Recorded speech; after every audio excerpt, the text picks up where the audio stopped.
কখন থেকে মনটা আনচান করছে।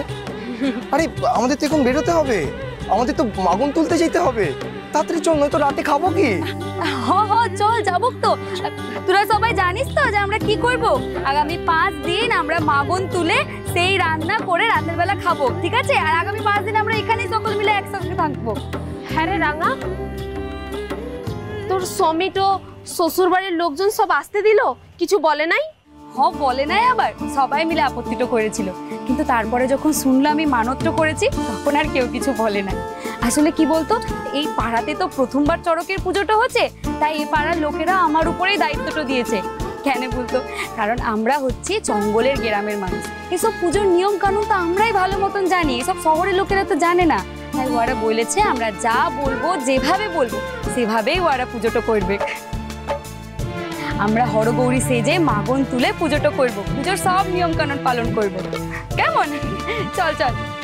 রাঙা রাঙা, তুই এদিকে শোন, দেখ আমি কিন্তু তোকে খুব ভালো করে চিনি। তুই শুধুমাত্র এই কারণটার জন্য এই পুজোর দায়িত্বটা নিলি, নাকি এর পিছনে অন্য কোনো কারণ আছে? আচ্ছা তুই বল, তুই এই চড়কের মেলাটা করতে গেলি কেন? অরে বুধন, অনেক বড় কারণ তো আছে, আর এই ব্যাপারে আমার তোর সাহায্য লাগবে, তুই ছাড়া আমাকে আর কেউ সাহায্য করতে পারবে না। বড় কারণ তো আছে মানে? আর আমি তোকে কিভাবে সাহায্যটা করব? আমি বলছি, আমি তোকে সব বলছি, তুই কিন্তু মন দিয়ে আমার কথাটা শোন, ঠিক আছে? এই মেলার মধ্যে আমাদের আহিরি দিদিটাকে তুলতে হবে। আহিরি দিদি? আহিরি দিদি মানে তোর বরের ও মেয়ে বন্ধু তো? হরে, মানুষটা একদম ভালো নয় রে বুধন, ও অনেক অনেক খারাপ কাজ করেছে, ও অরুণবাবুর জীবনটাকে একেবারে শেষ করে দেবে।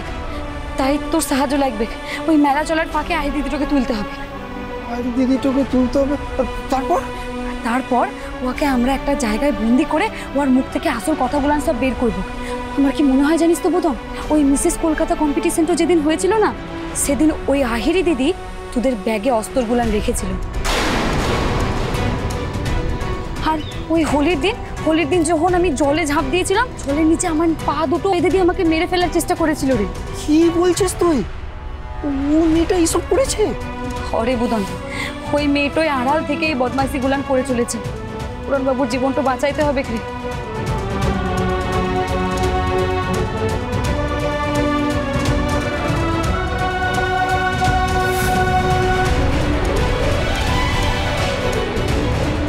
তুই চিন্তাটা করিস না, তোর সংসার আর তোকে বাঁচাতে আমি তোর পাশে সবসময় আছি, সবসময় আছি।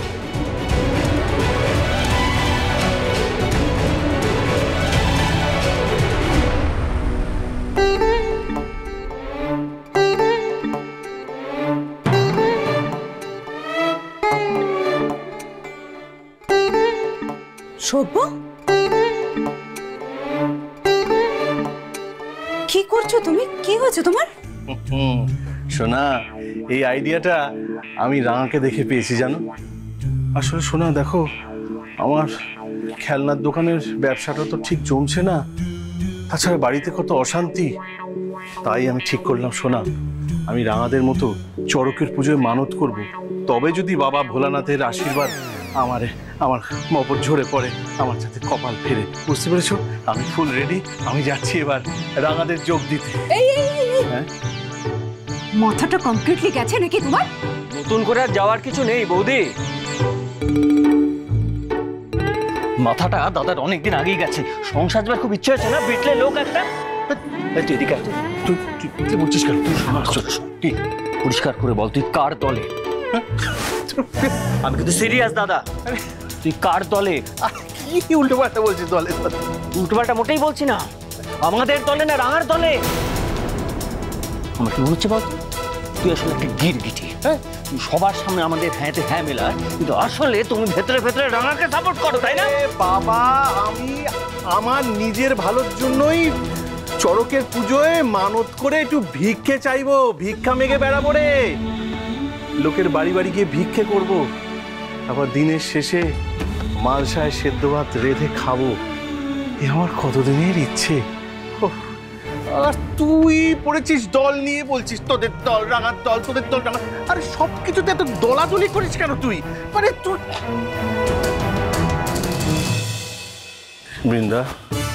বৃন্দা, আমাকে করতে দাও না। ভিক্ষা? দেখো, পতির পুণ্যেই তো স্ত্রীর পুণ্য। আমার পুণ্যের ভাগের প্রফিট আমি তোমাকে দেবো তো। Shut up! নিকুচি করেছে তোমার পুণ্যের প্রফিটের ভাগ।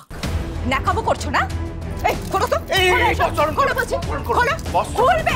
সব খুলবে বেশ তুমি। বুঝতে পারছি দাদার মাথাটা কে খেয়েছে। নতুন নাটক শুরু হয়েছে বাড়িতে। ওই রাঙা এখন চড়কের মেলা নিয়ে বাড়িতে নতুন নাটক শুরু করবে। তুমি জানো বৌদি, এই খানিকক্ষণ আগে আমার পাড়ার এক বন্ধু ফোন করেছিল। আমাকে কি বলছে, কিরে সার্থকী, আরে তোদের বাড়ির ছোট বউ কি করছে? ভিখিরির মতো পোশাক পরে খালি পায়ে রাস্তায় রাস্তায় ঘুরে বেড়াচ্ছে, নাকি এখন বাড়ি বাড়ি ভিক্ষে করে খাবে? তুমি সূর্য, তুমি চন্দ্র, তুমি গ্রহ প্রভু হে, তুমি শক্তি, তুমি মুক্তি, তুমি মোহ প্রভু হে। মা, মারে, দেবাদিদেব মহাদেবের নামে একটু ভিক্ষা দিবি রে মা।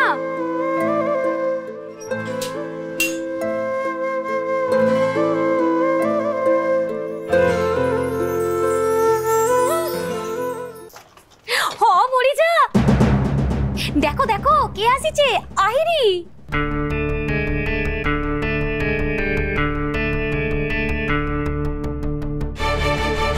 এসো এসো আহিরি। বাবা কি ব্যাপার, একদম ব্যাগপত্র নিয়ে আমাদের বাড়িতে? আমি আহিরিকে বলেছি এ কদিন এই বাড়িতে থাকতে। আসলে কি বলতো, রাঙা তো এ কদিন এই বাড়িতে থাকবে না, তাই না? রাঙা পাড়ার ওই চড়ক পুজো নিয়ে মেতে থাকবে, আর তার উপরে বাড়ির বাইরে যখন ও থাকবেই না, বাড়ির বাইরে ওই তাঁবু খাটিয়েই থাকবে। এত বড় সুযোগ মিস করা তো যাবে না, কি বলো আহিরি? আর এই কদিনের মধ্যে একলব্যকে পুরোপুরি নিজের গ্রিপে তুমি নিয়ে নেবে। রাঙার গাজোয়ারির পাল্টা জবাব কিন্তু তোমায় দিতেই হবে আহিরি, না হলে কিন্তু রাঙাকে হারানো কোনোভাবেই সম্ভব না। আমরা কিন্তু চড়কের মেলায় যাব।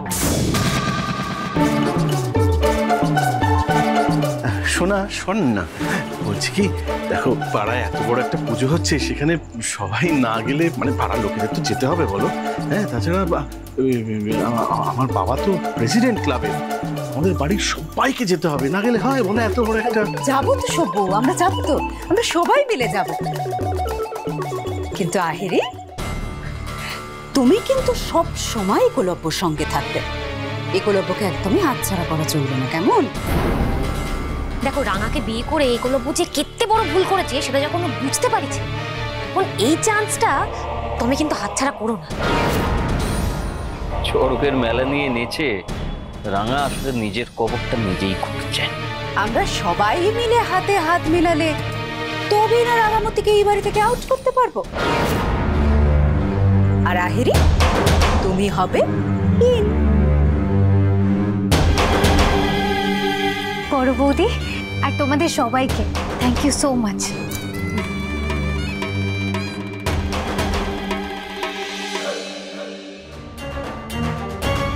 তোমাদের সবার সাপোর্ট পেলে রাঙাকে সরাতে কোনো অসুবিধা হবে না। কিন্তু রাঙা হঠাৎ করে বাড়ি থেকে বেরিয়ে গিয়ে চড়ক পুজোর আয়োজন করলো কেন? ওর প্ল্যানটা কি? ও আমাকে বলেছিল আমাকে সবার সামনে এক্সপোজ করবে। সেটা কিভাবে কিভাবে ও প্রমাণ করবে আমি ওর ব্যাগে হিরে বসানো বোতল ঢুকিয়ে দিয়েছি? কে জলে ডুবিয়ে মারার চেষ্টা করেছে? কি করে? তোমার পা